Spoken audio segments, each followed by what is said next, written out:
আগের পার্টে আমরা দেখেছিলাম যে জাবুজা মারা গেছে এবং সাসকেরও জ্ঞান ফিরে আসে। আর এটা দেখার পরে সাকুরা সাসকেকে জড়িয়ে ধরে।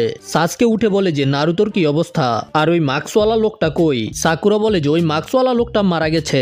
আর নারুতো সেখানে আসার পরে সাসকেকে জীবিত দেখে কান্না করতে শুরু করে। আমি পুরো কেঁদে দিয়েছি।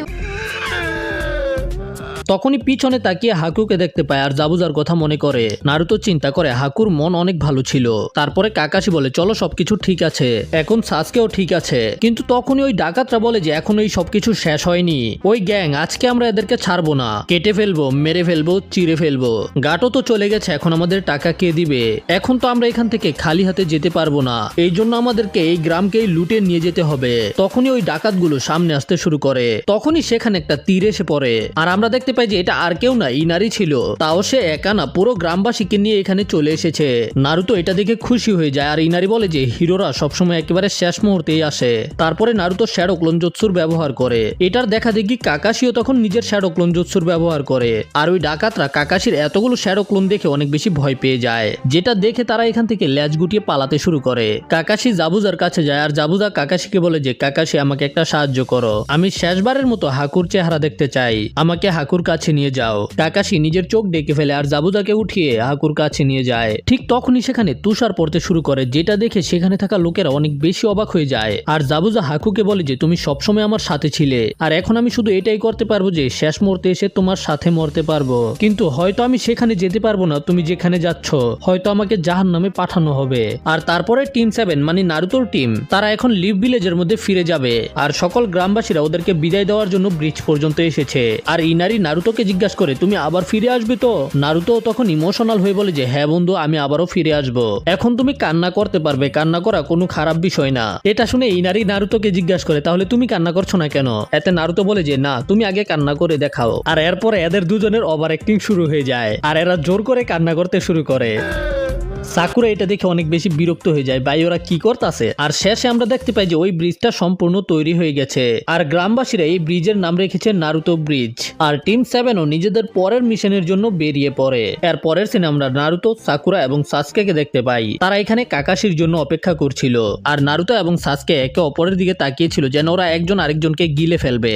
সাকুরা এটা দেখে বিরক্ত হয়ে যায়, ওরা কি রে ভাই সবসময় খালি লড়াই করতে থাকে। ঠিক তখনই কাকাশি সেখানে চলে আসে। আর কাকাশির সেখানে আসতেই নারুতো এবং সাকুরা কাকাশির উপরে রেগে যায়। আর নারুতো নিজের পরের মিশনের জন্য অনেক বেশি এক্সাইটেড ছিল, কিন্তু আবারও সাসকের দিকে তাকিয়ে রাগ দেখাতে শুরু করে। আর কল্পনা করতে শুরু করে যে ওদের পরের মিশনের মধ্যে কেউ সাসকের উপরে কুনাই দিয়ে হামলা করে দিবে। আর তখন নারুতো হিরোর মতো সাসকেকে বাঁচাবে। কিন্তু এর পরের মিশনে আমরা দেখতে পাই যে এদেরকে তো নদী থেকে ময়লা পরিষ্কার করতে হবে।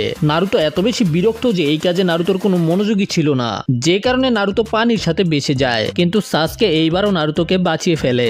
এতে নারুতো সাসকের উপরে আবারও রেগে যায়। সাসকে নারুতোকে বলে যে তুমি তো এখনো একটা বাচ্চা, আমার সাথে পাঙ্গা নিতে আসো। যাই হোক, নারুতোকে বাঁচানোর পরে সাসকে সেখান থেকে যেতে শুরু করে।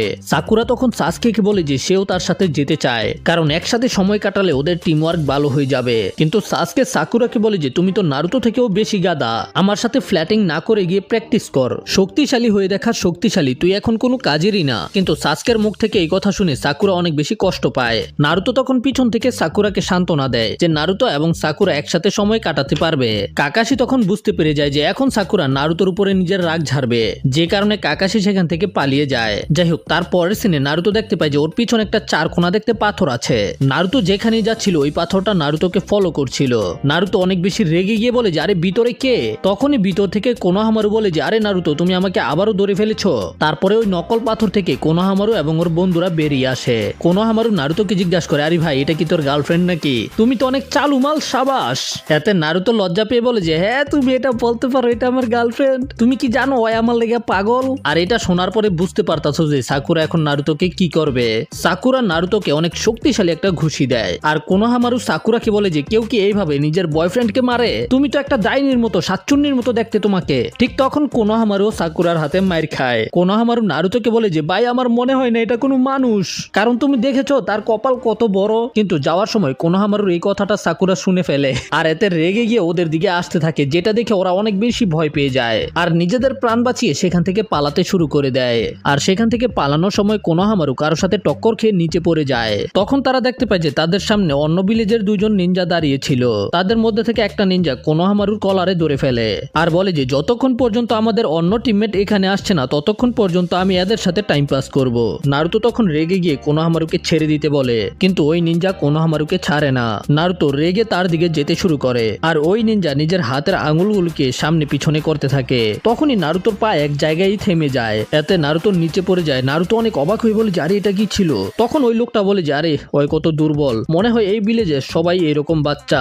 তখনই কেউ এই ছেলেটার হাতের মধ্যে অনেক জোরে পাথর মারে। তখন আমরা দেখতে পাই যে গাছের উপরে সাসকে বসেছিল আর ওই পাথরটা সাসকেই মেরেছে। তখন ওই নিনজা নিজের পিঠে থাকা অস্ত্রকে বের করার চেষ্টা করে, কিন্তু তার সাথে থাকা মেয়েটা তাকে নিষেধ করে দেয়। তখনই সেখানে আরেকটা শব্দ আসে যে বলে যে অনেক হয়েছে, এখন বন্ধ করো। আর এটা শোনার পরেই সে থেমে যায়। এই ছেলেটার নাম হলো কানকুরু আর এই ভয়ানক ছেলেটার নাম হলো গারা। আর সাসকে যে গাছটার উপরে ছিল সেটার মধ্যেই গারা দাঁড়িয়ে ছিল আর গারা অনেক বেশি ভয়ানক। সাসকে অবাক হয়ে মনে মনে বলে যে সে এখানে কখন আসলো, আমি তো তার শব্দও শুনতে পাইনি। এদিকে থার্ড হোকাকে সকল নিনজাদের সাথে একটা মিটিং অর্গানাইজ করে, যেখানে তারা চুনিন এক্সাম সম্পর্কে আলোচনা করছিল। এখন থেকে ঠিক 7 দিন পরে তোমাদের গেনিনদের পরীক্ষা নেওয়া হবে আর যারা ওই পরীক্ষার মধ্যে সবচেয়ে ভালো করবে তাদেরকে চুনিন বানানো হবে। এদিকে গারা কনকুরুকে বলছিল তুমি এখানে কি টাইম পাস করছো, তোমরা কি ভুলে গেছো আমরা এখানে কেন এসেছি? কনকুরু বলে যে আমি তো শুধু এদের সাথে মজা করছিলাম, কিন্তু গারা বলে যে চুপ করো নয়তো আমি তোমাকে প্রাণে মেরে ফেলবো। এটা শুনে কানকুরু গারার কাছ থেকে ক্ষমা চায়। তখন গারা নিজে থেকে সবার কাছ থেকে ক্ষমা চায় আর সাসকে মনে মনে চিন্তা করে যে এই গারার চোখগুলো কোনো শয়তান থেকে কম না। আর তখনই গারা হঠাৎ করে সেখান থেকে একেবারে গায়েব হয়ে যায় আর গারা যেখানে ছিল সেখানে শুধু বালি থেকে যায়। আর সেখান থেকে গারা হঠাৎ করে নিচে চলে আসে। তারপরে তারা তিনজনেই সেখান থেকে যেতে শুরু করে। তখন সাকুরা এদেরকে বলে যে তোমাদের হেডব্যান্ড দেখে মনে হচ্ছে তোমরা এই ভিলেজের না, তোমরা অন্য কোনো ভিলেজ থেকে এই ভিলেজের মধ্যে এসেছো। তোমাদের কাছে কি পারমিশন আছে যে তোমরা এই ভিলেজে ঢুকতে পারবে? তখনই ওই মেয়েটা নিজেদের পারমিশন দেখায় আর মেয়েটা বলে যে আমরা এখানে চুনিন এক্সাম দেওয়ার জন্য এসেছি। এতে নারুতো জিজ্ঞাসা করে এই চুনিন এক্সাম আবার কি? এতে মেয়েটা বলে যে চুনিন এক্সাম পাস করার পরে কোনো জ্ঞানীন চুনিন হতে পারে। সাসকে গারাকে জিজ্ঞাসা করে যে তুমি কে? গারা বলে যে আমার নাম হলো গারা আর আমি ভিলেজ হিডেন ইন দ্য স্যানের গেনিন। আর তুমি কে? সাসকে বলে যে আমি ভিলেজ হিডেন ইন দ্য লিফের গেনিন, আমার নাম হলো সাসকে উচিহা। তখন নারুতো এক্সাইটেড হয়ে বলে যে আমি কি এখন আমার সম্পর্কে বলবো? কিন্তু গারা বলে যে না, আমার তোমার সম্পর্কে জানার কোনো আগ্রহ নেই। তারপরে গারা নিজের টিমমেটদেরকে নিয়ে সেখান থেকে চলে যায় আর সেখানে আমরা দেখতে পাই যে আরো 3 জন নিনজা ছিল আর তারা আলোচনা করছিল যে এই সবগুলো তো এখনো বাচ্চা, এখানে শুধু একজনই আছে যে স্ট্রং, সেটা হলো সাসকে উচিহা, আমাদের তার উপরে নজর রাখতে হবে। এদিকে হোকাগে জনিনদেরকে জিজ্ঞাসা করছিল যে চুনিন এক্সামের জন্য তারা নিজেদের টিম থেকে কোন কোন গেনিনকে সিলেক্ট করবে। ইরুকা সেন্সেও সেখানে ছিল যে মনে মনে চিন্তা করছিল যে এই চুনিন এক্সাম অনেক বেশি কঠিন হয়ে থাকে। তখনই টিম 7 এর ক্যাপ্টেন কাকাশি নিজের 3 জন স্টুডেন্টকেই চুনিন এক্সাম দেওয়ার জন্য সিলেক্ট করে। এটা শোনার পরে ইরুকা সেন্স একটু ভয় পেয়ে যায়। তারপরে কুরুনাই সেন্সও নিজের টিম থেকে হিনাটা, কিবা এবং শিনো 3 জনকেই সিলেক্ট করে। তারপরে টিম 10 এর আজুমা সেন্সে ইনো, শিকামারু এবং চোজির নাম নেয়। তখন ইরুকা সেন্সে হোকাগেকে বলে যে এই 9 জন নিনজা আগে তার স্টুডেন্ট ছিল, এই কারণে তার মনে হয় যে এখনো তারা চুনিন এক্সাম দেওয়ার জন্য রেডি না আর নারুতো তো কোনোভাবেই এই এক্সামের মধ্যে টিকতে পারবে না। কিন্তু তখন কাকাশি বলে যে তোমার চিন্তা করার দরকার নেই, নারুতো আমার স্টুডেন্ট, আমি এখন খুব ভালোভাবে জানি যে নারুতো কি করতে পারে আর কি করতে পারবে না। তখন ইরুকা রেগে গিয়ে বলে যে কাকাশি তুমি তো জানো এই পরীক্ষাটা তাদের জন্য ভয়ানকও হতে পারে, এতে তাদের জীবনও চলে যেতে পারে। তখন লর্ড হোকাগে বলে যে মেন এক্সাম দেওয়ার আগে এদেরকে একটা টেস্ট পরীক্ষা দিতে হবে, যদি তারা ওই পরীক্ষাতে পাস হতে পারে তাহলেই তারা চুনিন এক্সাম দিতে পারবে। তারপরের সিনে আমরা দেখতে পাই যে আবারও টিম 7 কাকাশির জন্য অপেক্ষা করছিল আর তারপরে কাকাশি এসে এদের 3 জনকে বলে দেয় যে সে এদের 3 জনের নাম চুনিন এক্সাম দেওয়ার জন্য সিলেক্ট করে দিয়েছে আর যদি এখন তাদের মনে হয় যে তারা এখনো রেডি না তাহলে তারা আরো 1 বছর অপেক্ষা করতে পারবে। কিন্তু এরা 3 জনে তো সাথে সাথে রেডি হয়ে যায় চুনিন এক্সাম দেওয়ার জন্য আর নারুতো তো অনেক বেশি এক্সাইটেড ছিল এই পরীক্ষাটা দেওয়ার জন্য। আর নারুতো কল্পনা করতে শুরু করে যে নারুতো সাসকে এবং কনকুরুকে হারিয়ে নাম্বার 1 পজিশনে চলে গেছে আর তারপরে নারুতোকে সরাসরি 5th হোকাগে বানিয়ে দেওয়া হয়েছে। কিন্তু সাসকে চিন্তা করছিল সাসকে গারার সাথে লড়াই করতে পারবে। আর আমরা দেখতে পাই যে তখন লিভ ভিলেজের মধ্যে চুনিন এক্সামকে দেওয়ার জন্য অনেক দূর দূর থেকে লোকেরা আসছিল। তারপরে আমরা লিভ ভিলেজের আরো একটা স্কোয়াডকে দেখতে পাই যাদের এক্সপিরিয়েন্স নারুটোর টিম থেকে 1 বছরের বেশি ছিল। এদের কাছে 1 বছর আগেই চুনিন এক্সাম দেওয়ার সুযোগ ছিল, কিন্তু এরা পরীক্ষা না দিয়ে আরো 1 বছর ট্রেনিং করার সিদ্ধান্ত নিয়েছিল আর এই বছর এরাও ওই এক্সামের মধ্যে পার্টিসিপেট করবে। এরপরেই পরের দিন চুনিন এক্সামের প্রথম রাউন্ড হবে। সকল গেনিনরা চুনিন এক্সাম দেওয়ার জন্য একাডেমির মধ্যে চলে আসে, যেখানে দুইজন গেনিন রাস্তা আটকে রেখেছিল, যারা কাউকে ভিতরে যেতে দেয় না। তখনই সেখানে টিম 7 চলে আসে আর সাসকে বলে যে আমি জানি যে এটা রুম নাম্বার 301 না, তার বদলে এটা হলো 201। আর এরা দুজনে জ্ঞানজুৎসুর ব্যবহার করে একটা ইলিউশন তৈরি করে রেখেছে। এরপরে সাসকে এবং ওই নিনজা একে অপরকে কিক করতে শুরু করে, কিন্তু তখনই তাদের দুজনের মাঝখানে রকলি নামের একটা ছেলে চলে আসে। রকলি নিজের দুই হাত দিয়ে তাদের দুজনের কিকগুলোকে থামিয়ে দেয়, যেটা দেখে সাকুরা চিন্তা করে যে সে এত বেশি শক্তিশালী, আমি তো মনে করছিলাম এটা কোনো জোকার হবে। সাসকেও নিজের মনে মনে চিন্তা করছিল সে আমার কিককে কিভাবে থামালো। আর তখনই রকলি সাকুরাকে দেখে লজ্জা পেতে শুরু করে। বেচারা সাকুরাকে দেখে ক্রাশ খেয়ে ফেলাইছে। রকলি সাকুরাকে বলে যে আমার নাম হলো রকলি, তুমি কি আমার গার্লফ্রেন্ড হবে? কিন্তু সাকুরা এটা দেখার পরে একেবারে অবাক হয়ে যায়, কিন্তু সাকুরা সরাসরি তাকে নিষেধ করে দেয়। এটা শোনার সাথে সাথে রকলির মন খারাপ হয়ে যায়, কিন্তু রকলির দেখা দেখে আবার নারুতোর মন খারাপ হয়ে যায়। বুঝতে পারলাম না ভাই, নারুতোর মন কেন খারাপ হইলো? তারপরে এরা দুজনে একসাথে দেওয়ালের দিকে মুখ করে দাঁড়িয়ে পড়ে। যাই হোক, তারপরে যখন টিম 7 চুনিন এক্সাম দেওয়ার জন্য রুমের ভিতরে যাচ্ছিল, তখনই রকলি এদের তিনজনকে থামিয়ে দেয়। আর রকলি সেখানে সরাসরি সাসকে উচিহাকে চ্যালেঞ্জ করে দেয়। রকলি বলে যে আমি শুনেছি উচিহা ক্ল্যানের মেম্বাররা অনেক বেশি শক্তিশালী হয়ে থাকে, এই জন্য চলো দেখি যে আসলেই তুমি কত শক্তিশালী। আর এটা বলার পরে রকলি সাকুরার দিকে তাকিয়ে বলে যে সাকুরা, আমি তোমাকে অনেক বেশি ভালোবাসি। আর এটা দেখার পরে সাকুরা অনেক বেশি বিরক্ত হয়ে যায়, আরে ভাই ওরে দিয়ে আমি কি করবো? সাসকে তখন রকলিকে বলে যে তুমি উচিহা ক্ল্যানের শক্তিকে পরীক্ষা করতে চাও, তাহলে তো তুমি একটা গাদা। তখন রকলি বলে যে তাহলে আয়, কার অপেক্ষা করতাছস? কিন্তু নারুতো তখন মনে মনে চিন্তা করে সাসকে সাসকে সাসকে, সবাই সাসকে চিনে, সাসকে এত বেশি ফেমাস, আমাকে কেউ চিনে না কেন? আমি সাসকে থেকেও বেশি শক্তিশালী। তখন নারুতো অনেক স্পিডে রকলির দিকে যেতে শুরু করে। নারুতো রকলির উপরে আক্রমণ করতে যায়, কিন্তু রকলি একটা মশার মতো নারুতোকে নিজের সামনে থেকে সরিয়ে দেয়। তারপরে রকলি আবারও সাসকেকে বলে যে তুমি এখনো কার জন্য অপেক্ষা করছো? তখন সাসকেও লিয়ের উপরে আক্রমণ করার জন্য সামনে এগিয়ে যায়, কিন্তু রকলি সেখান থেকে হঠাৎ করে গায়েব হয়ে যায়। রকলি সাসকের পিছনে চলে আসে আর সাসকেকে অনেক শক্তিশালী কিক করে। রকলির অ্যাটাকের স্পিড এত বেশি ছিল যে সাসকে সেটাকে ব্লক করবে দূরের কথা, সেটাকে দেখতেই পারে না। সাসকে রকলির কিক খেয়ে অনেক দূরে গিয়ে পড়ে। সাসকে মনে মনে চিন্তা করে আমি এত অ্যালার্ট থাকার পরেও সে আমাকে কিভাবে কিক করলো, অবশ্যই এটা কোনো নিনজুৎসু অথবা জ্ঞানজুৎসু হবে। আর তখন সাসকে রকলির ফাইটকে আরো ভালোভাবে অ্যানালাইজ করার জন্য নিজের শারিঙ্গানকে অ্যাক্টিভ করে। সাকুরা এটা দেখে অনেক বেশি খুশি হয়ে যায়, কারণ সাকুরার মনে হচ্ছিল এখন সাসকে নিজের শারিঙ্গানের মাধ্যমে রকলির সকল টেকনিককে কপি করে ফেলবে। কিন্তু সাসকের শারিঙ্গান রকলির টেকনিককে বুঝতেই পারে না, আর রকলি সাসকের উপরে অনেক জোরে একটা কিক করে দেয়। সে বলে যে তুমি হয়তো জানতে পেরে গেছো যে আমি এখন পর্যন্ত কোন জুৎসুর ব্যবহার করছি। এটা কোনো নিনজুৎসু অথবা জ্ঞানজুৎসু না, এটা হলো তাইজুৎসু। আমি তাইজুৎসু ছাড়া অন্য কোনো কিছুই করতে পারি না। যদিও তোমার কাছে শারিঙ্গানের মতো পাওয়ারফুল টেকনিক আছে যেটার মাধ্যমে তুমি আমার মুভসকে কপি করতে পারবে, কিন্তু তোমার এই টেকনিক আমার উপরে কাজ করবে না। কারণ হলো তুমি অনেক স্লো, যতক্ষণে তুমি আমাকে কপি করবে ততক্ষণে আমি তোমাকে ধুল চাটিয়ে দিব।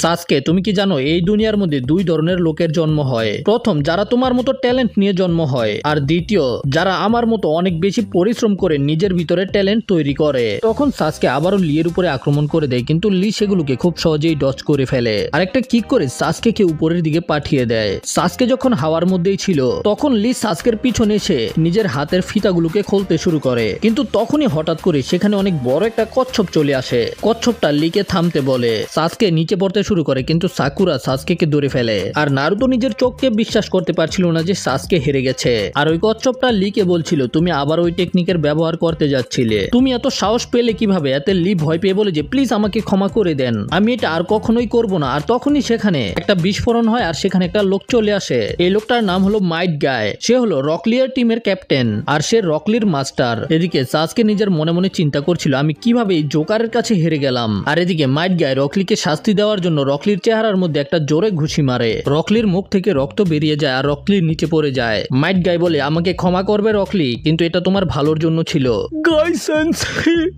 রকলি কিছু বলার দরকার নেই, আর এরা দুজন একজন আরেকজনকে জড়িয়ে ধরে ফেলে। এরা এগুলো কি করতেছে ভাই? আর ওদেরকে এরকম করতে দেখে সাকুরা, সাসকে আর নারুতো অনেক বেশি অবাক হয়ে যায়। তখন গাই সেন্সে এদের তিনজনকে দেখতে পায় আর বুঝতে পেরে যায় যে এরা তিনজন হলো কাকাশির স্টুডেন্ট। মাইট গাই জিজ্ঞাসা করে তাহলে কাকাশি কেমন আছে আমি হলাম কাকাশির সবচেয়ে বড় রাইভাল। এটা শোনার পরে ওরা তিনজনেই অবাক, এটা কিভাবে হতে পারে, এই লোকটা তো একেবারে জোকার। রকলি এটা শুনে রেগে যায়। তখন মাইট গাই বলে যে আরে আরে আরে রকলি থামো, ওরা যা খুশি তাই বলো। আর হঠাৎ করে মাইট গাই এদের তিনজনের পিছনে চলে আসে আর বলে যে সাসকে উচিহা এখন আমার স্টুডেন্ট, তোমাকে খুব সহজেই হারিয়ে দিয়েছে, কিন্তু সে তোমাকে মেরেছে, এই জন্য আমি তোমার কাছ থেকে ক্ষমা চাইছি। আর চুনিন এক্সামের জন্য তোমাদের সবাইকে গুড লাক। আর এটা বলার পরেই মাইট গাই সেখান থেকে গায়েব হয়ে যায়। রকলি সাসকে বলে যে সাসকে উচিহা, আমি তোমাকে মিথ্যা কথা বলেছিলাম যে আমি আমার টিমের সবচেয়ে শক্তিশালী জ্ঞানীন, কিন্তু আমার টিমের মধ্যে আরেকজন আছে যে আমার থেকেও বেশি শক্তিশালী, আর আমি তাকেই হারাতে চাই। আমি তো শুধু তোমার সাথে ওয়ার্ম আপ করতে এসেছিলাম, আর যদি তুমি আমার টার্গেট হও তাহলে আমি তোমাকে পিষে ফেলবো,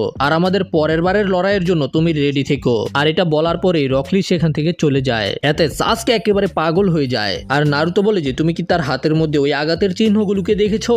আমি শিওর যে সে ট্রেনিং করে এখানে এসেছে। সাসকে সে তোমার থেকেও বেশি পরিশ্রম করে। তখন সাসকে নিজের মনে মনে বলে যে চুনিন এক্সাম, আমি যতটুকু চিন্তা করছিলাম এটা তো তার থেকেও বেশি এক্সাইটেড হবে। তারপরে বলে যে নারুতো সাকুরা চলো আমাদের যেতে হবে। তারপরে তারা চুনিন এক্সামকে দেওয়ার জন্য রুম নাম্বার 301 এর মধ্যে যায়। আর তারপরের সিনে এদের তিনজনের সামনে কাকাশি ছিল।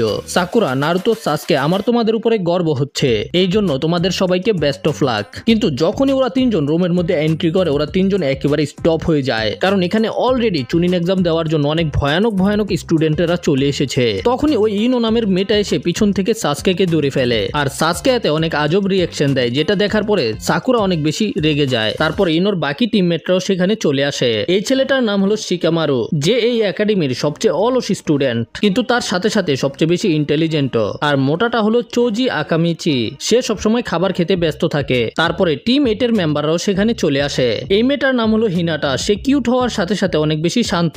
আর এটার নাম হলো কিবা এবং তার কুত্তার নাম হলো আকামারু। আর এটার নাম হলো শিনো। শিকামারু বলে যে তাহলে তোমরা তিনজন এখানে চলে এসেছো। তখনই সেখানে কাবুটো নামের একটা ছেলে চলে আসে, যে এদের তর্ক করাকে থামিয়ে দেয়। সে বলে যে একটু আশেপাশে দেখো, সবাই তোমাদেরকেই দেখছে, এদের দিকে তাকাও, এরা হলো অন্য হিডেন ভিলেজের নিনজা, তারা অনেক বেশি শক্তিশালী, এই জন্য তোমাদের উপরে একটু দয়াও দেখাবে না। তাছাড়া তোমরা এই খেলার মধ্যে একেবারেই নতুন। তখন কাবুটো বলে যে সে এই এক্সামের মধ্যে 6 বার ফেল হয়ে গেছে, কিন্তু তার মধ্যে কনফিডেন্স অনেক আছে, এই জন্য সে আবারও পরীক্ষা দিতে এসেছে। তবে শিকামারু এটা শোনার পরে অনেক বেশি অবাক হয়ে যায়। ভাই তুই 6 বার ফেল করার পরেও 7 বারের মাথায় পরীক্ষা দিতে আইছস। তারপরে কাবুটো এদেরকে একটা ম্যাপ দেখায়, যেটার মাধ্যমে এরা বুঝতে পারবে যে কোন কোন দেশ থেকে কতজন নিনজা চুনিন এক্সামকে দেওয়ার জন্য এসেছে। এক্সপেরিয়েন্সের মাধ্যমে সে এটা বুঝতে পেরেছে যে এইবারের চুনিন এক্সাম অনেক বেশি ভয়ানক হবে। সাসকে তখন কাবুটোকে জিজ্ঞাসা করে তোমার কাছে কি গারা এবং রকলির ইনফরমেশন আছে? তখন কাবুটো সাসকেকে রকলির প্রোফাইল দেখায়। রকলি বয়সে নারুতো এবং সাসকে থেকে 1 বছরের বড়। আর রকলি 20টা ডি র্যাঙ্ক এবং 11টা সি র্যাঙ্ক মিশনকে কমপ্লিট করেছে। আর তাইজুৎসুতে রকলি সবচেয়ে বেস্ট। আর ওর টিমমেট হলো নেজি হিউগা এবং টেনটেন। আর তার ইনফরমেশন অনুযায়ী নেজি অনেক বেশি স্ট্রং। তার পরের প্রোফাইল হলো স্যান ভিলেজের গারা। আর তার ইনফরমেশন অনুযায়ী গারা একটা বি র্যাঙ্ক আর 8টা সি র্যাঙ্ক মিশনকে কমপ্লিট করেছে। গারা একটা জনিন হওয়ার পরেও একটা বি র্যাঙ্ক মিশনকে কমপ্লিট করেছে, এটা খুবই অবাক করার বিষয় ছিল। কাবুটো বলে যে এইবারের এক্সামে অনেক শক্তিশালী মেম্বাররা এসেছে, কিন্তু এর মধ্যে থেকে সবচেয়ে আজব হলো সাউন্ড ভিলেজের লোকেরা। যেটা শোনার পরে সেখানে থাকা সবাই অবাক হয়ে যায়। তখন সাকুরা মনে মনে চিন্তা করে যে আমরা তো যে কোনো ভাবে এগুলোকে ম্যানেজ করে নিব, কিন্তু নারুতো এগুলোকে কিভাবে ম্যানেজ করবে? আমার নাম হলো নারুতো উজুমাকি, আর আমি তোমাদের সবাইকে হারাবো। তারপরে নারুতো বলে যে এটা বলার পরে আমার খুবই ভালো অনুভব হইতাছে। আর নারুতোর এই কথা শোনার পরে সবাই নারুতোর দিকে বড় বড় চোখ করে তাকিয়ে থাকে। এতে বাকিরা নারুতোর উপরে রেগে যায় যে নারুতো প্রথমেই সবাইকে নিজেদের শত্রু বানিয়ে দিয়েছে। যাই হোক, তারপরে সেখানে একটা দামাকা হয়ে যায় আর সেখানে অনেকগুলো চুনিন চলে আসে। আর তাদের মধ্যে থেকে একটা লোক বলে যে চুনিন এক্সামকে শুরু করার টাইম চলে এসেছে, আর আমি হলাম হিবিকি মোরেনো, তোমাদের এক্সামিনার। আর এই মুহূর্তে আমি হলাম তোমাদের সবচেয়ে বড় শত্রু।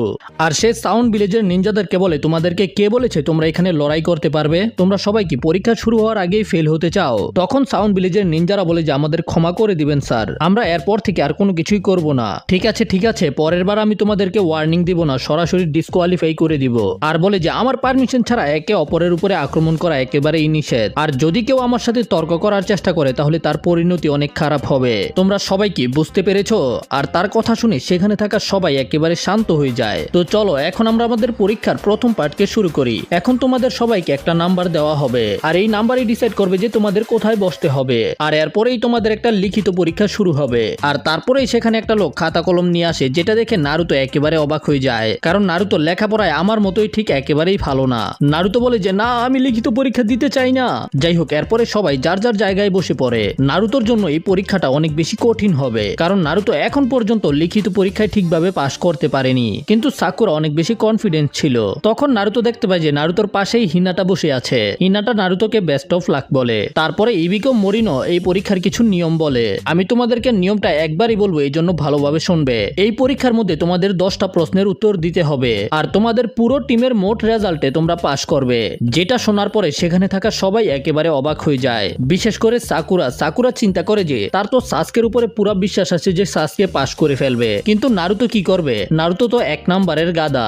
আর শেষ নিয়ম হলো যে পাশে যে লোকেরা বসে রয়েছে তারা তোমাদের উপরে সবসময় নজর রাখবে, আর যদি তারা তোমাদেরকে নকল করতে দেখে ফেলে তাহলে তোমাদের পয়েন্ট কেটে নেওয়া হবে। এই জন্য আমি তোমাদেরকে প্রথমেই বলে দিই, চিটিং করবে না। তারা তোমাদের উপরে অনেক কঠিন ভাবে নজর রাখবে। যদি তোমাদেরকে 5 বার নকল করতে ধরে ফেলে তাহলে তোমাদের পুরো টিমকে ডিসকোয়ালিফাই করে দেওয়া হবে।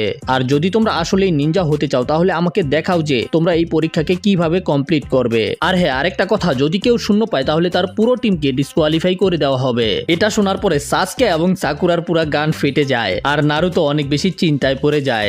নারুতো চিন্তা করে যদি নারুতো ভুল করেও শূন্য পেয়ে যায় তাহলে সাকুরা আর সাসকে ওকে ছাড়বে না। যাই হোক, তারপরে ওদেরকে 10টা প্রশ্নের উত্তর দেওয়ার জন্য 10 ঘন্টা সময় দেওয়া হয়। তোমাদের এখন 1 থেকে 9 পর্যন্ত প্রশ্নকে দেওয়া হবে যেগুলোর তোমরা উত্তর দিতে পারবে। আর 10 নম্বর প্রশ্নটা তোমাদেরকে 50 মিনিটের পরে দেওয়া হবে। তারপরে তাদের পরীক্ষা শুরু হয়ে যায়। সবাই নিজেদের প্রশ্নের উত্তর দেওয়ার চেষ্টা করতে থাকে। সাকুরা এই সবগুলো প্রশ্নের উত্তর জানে, কিন্তু তার নারুতোর জন্য চিন্তা হচ্ছিল, কারণ যদি নারুতো ফেল হয়ে যায় তাহলে ওরা দুজনও ফেল হয়ে যাবে। নারুতো নিজের মাথা ধরে বসেছিল। তখন চিন্তা করে, আমি ভয় পাচ্ছি কেন? এটা তো একটা সাধারণ পরীক্ষা, আমার শুধু শান্তি মতো এই পরীক্ষাকে কমপ্লিট করতে হবে। তারপরে নারুতো প্রশ্ন পড়তে শুরু করে।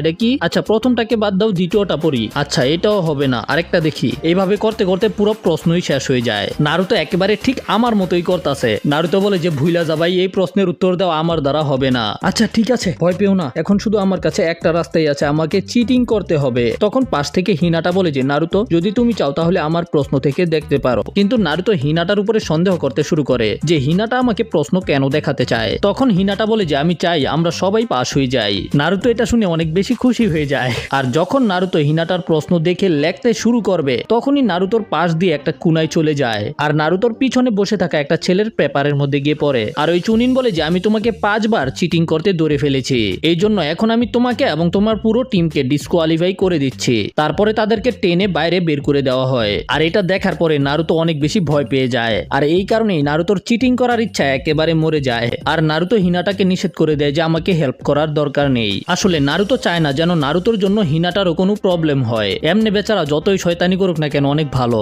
আর আমরা দেখতে পাই যে নারুতো এগুলো বলে তো ফেলেছে, কিন্তু পরে কাঁদতাছে আর চিন্তা করে যে ভাই এখন আমার কি হবে। তখন সাকুরা চিন্তা করে যে সময় চলে এসেছে আমার প্রতিভাকে দেখানোর, আর এখন শুধু এটাই দেখতে হবে যেন নারুতো কোনো বোকামি না করে। এই সবগুলো প্রশ্ন অনেক বেশি অ্যাডভান্স, হাই স্কুলের স্টুডেন্টরাও এগুলো পারবে না। নারুতো এই প্রশ্নের উত্তর দিয়ে কখনোই পাশ হতে পারবে না, কারণ নারুতো প্রাইমারি স্কুলের প্রশ্নতেই ফেল করে। এরপরে সাকুরা নিজের প্রশ্নের উত্তর দিতে শুরু করে, আর তখন আমাদের সাসকেকে দেখানো হয়। সাসকে অনেক কুল ভাবে বসে রয়েছে আর চিন্তা করে যে এখানে যতগুলো প্রশ্ন আছে এগুলোর মধ্যে থেকে একটা প্রশ্নের উত্তরও আমি পারি না। সাসকে চিন্তা করে এই প্রশ্নগুলোকে এইভাবে ডিজাইন করা হয়েছে যে আমাদের চিটিং করা ছাড়া এই প্রশ্নের উত্তর দেওয়া অনেক কঠিন হবে, আর তারা আমাদেরকে একবার চিটিং করতে ধরতে পারলেই 2 পয়েন্ট করে কেটে ফেলে। তখন সাসকে বুঝতে পারে যে এটা শুধু লিখিত পরীক্ষার ব্যাপার না, আসলে তারা আমাদের ইন্টেলিজেন্স দেখতে চায় না, তারা এটা দেখতে চায় যে আমরা তথ্য সংগ্রহ করতে কত বেশি পারদর্শী। তারা আমাদেরকে চিটিং করা থেকে থামাতে চায় না, তারা চায় যে আমরা যেন চিটিং করি। সাসকে চিন্তা করে নারুতো তুমি এটা করতে পারবে, তুমি নিজের মাথার ব্যবহার করো। আর সাসকের এই চিন্তা একেবারে সঠিক ছিল, কারণ আমরা দেখতে পাই যে বাকি সকল নিনজারা নিজেদের এবিলিটির ব্যবহার করে চিটিং করছিল। যেমন কিবা নিজের কুকুর আকামারুর ব্যবহার করে চিটিং করছিল, আর ইনো নিজের মাইন্ড ট্রান্সফার জুৎসুর ব্যবহার করে সাকুরার বডিতে এসে সকল প্রশ্নের উত্তর জেনে নেয়। আর শিনো নিজের পোকার ব্যবহার করে সকল প্রশ্নের উত্তর জেনে নেয়। আর সবচেয়ে শক্তিশালী জ্ঞানীর নেজি নিজের বিয়াকুগানের ব্যবহার করে তার সামনে বসে থাকা ছেলের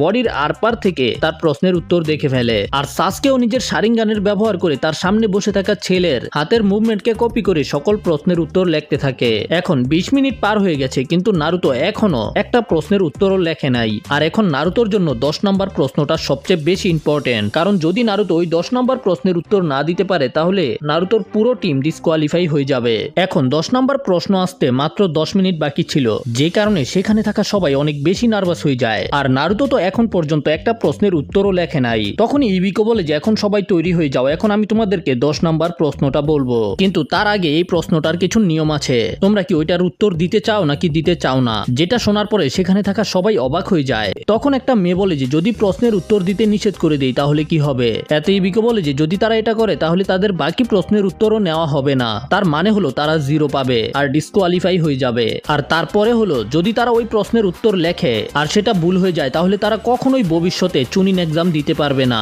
আর এটা শোনার পরে সেখানে থাকা সবাই একেবারে ভয় পেয়ে যায়। তখন কিবা বলে যে এখানে এমন লোক আছে যারা চুনিন এক্সামকে এর আগেও দিয়েছে। ইবিনো বলে যে এইবার তোমাদের ভাগ্য খুবই খারাপ, কারণ আমি তোমাদের পরীক্ষক হয়েছি। আমি প্রথমে এই নিয়মকে বানাইনি কিন্তু এখন বানিয়ে দিয়েছি। তোমরা এখনই চাইলে এখান থেকে যেতে পারো আর পরের বছর আবারও ট্রাই করতে পারো। এখন যারা 10 নম্বর প্রশ্নের উত্তর দিতে চায় না তারা নিজেদের হাত তুলতে পারো আর এখান থেকে যেতে পারে। আর এটা শোনার পরে সেখানে থাকা সবাই একেবারে কনফিউজ হয়ে যায়। আর নারুতোর অবস্থা তো একেবারেই খারাপ। তখনই নারুতো আশেপাশে দেখতে পায় কিছু স্টুডেন্টেরা নিজেদের হাত তুলতে শুরু করে দিয়েছে, মানে তারা অলরেডি হার মেনে নিয়েছে। এখন কিছু সময় পার হয়ে যায় কিন্তু নারুতো নিজের হাত তোলেনি। সাকুরার নারুতোকে এইভাবে দেখে অনেক কষ্ট হচ্ছিল। সাকুরা মনে মনে চিন্তা করে কোনো ব্যাপার না, নারুতো নিজের হাত তুলে ফেলো, আমরা আবারও পরের বছর ট্রাই করতে পারবো। সাকুরা চিন্তা করে যে নারুতো তো কখনোই হার মানবে না, এই জন্য আমি নিজের হাত তুলে ফেলি। আর সাকুরা যখন নিজের হাত তুলছিল তখনই নারুতো নিজের হাত তুলে ফেলে। আর সাসকে এবং হিনাটা এটা দেখে অনেক বেশি অবাক হয়ে যায়। কিন্তু নারুতো নিজের হাতকে টেবিলের মধ্যে অনেক জোরে আঘাত করে আর চিল্লায় বলে যে তুমি যেটাই করো না কেন আমি কখনোই হার মানবো না। যদি আমি নিজের সারা জীবনও একটা জ্ঞানীন হয়ে থেকে যাই তারপরেও আমি হার মানবো না, কারণ আমি একদিন হোকাগে হতে চাই। আর নারুতোকে এইভাবে কথা বলতে দেখে বাকিদের মনের মধ্যেও সাহস চলে আসে। তখন ইবিকো নারুতোকে বলে যে একটু সাবধানে, তোমার এই সিদ্ধান্ত তোমার পুরো জীবনকে পাল্টে দিতে পারে। তখন নারুতো বলে যে এটা কখনোই হবে না, আমি নিজের ওয়াদাকে কখনোই ভঙ্গ করি না। তখন ইবিকো মরিনো বলে যে তাহলে এখন শুধু একটা কথাই বলা বাকি আছে, আর সেটা হলো তোমরা সবাই চুনিন এক্সামের প্রথম ধাপকে পাশ করে ফেলেছো। আর এটা শোনার পরে রোমের মধ্যে থাকা সবাই অনেক বেশি অবাক হয়ে যায়। তখন সাকুরা জিজ্ঞাসা করে যে ভাই কি হয়েছে, এখানে কি হলো? তখন লোকটা বলে যে 10 নম্বর প্রশ্ন বলতে আসলে কিছুই ছিল না, আসলে 10 নম্বর প্রশ্নে তারা কিভাবে আচরণ করে সেটাই তাদের উত্তর ছিল।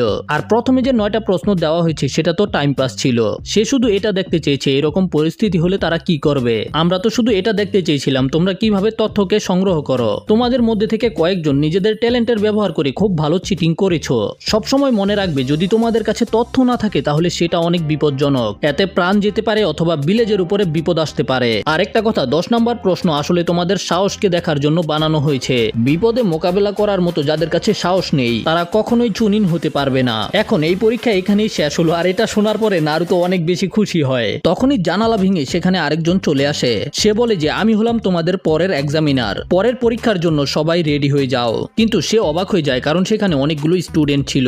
সে ইবিকোকে জিজ্ঞাসা করে এতগুলো স্টুডেন্ট বেঁচে গেল, তুমি কি সফট হয়ে গেলে নাকি? আর সে বলে কালকে সকালে তোমরা সবাই আমার সাথে দেখা করবে, এখন তোমরা এখান থেকে যেতে পারো। আর সবাই সেখান থেকে চলে যাওয়ার পরে ইবিকো সবার প্রশ্নগুলোকে সংগ্রহ করতে শুরু করে। কিন্তু যখন সে নারুতোর পেপারকে হাতে নেয় তখন একেবারে অবাক হয়ে যায় আর চিন্তা করে যে তাহলে আমি আজকে এমন একটা ছেলেকে পাশ করে দিয়েছি যে একটা প্রশ্নের উত্তর দেয়নি। যাই হোক, এর সাথে আমরা 4 নাম্বার পার্টটাকে এখানেই শেষ করব। যদি ভিডিও ভালো লেগে থাকে তাহলে লাইক করো আর চ্যানেল নতুন হলে সাবস্ক্রাইব করো। দেখা হবে পরের ভিডিওতে, সে পর্যন্ত টাটা বাই বাই।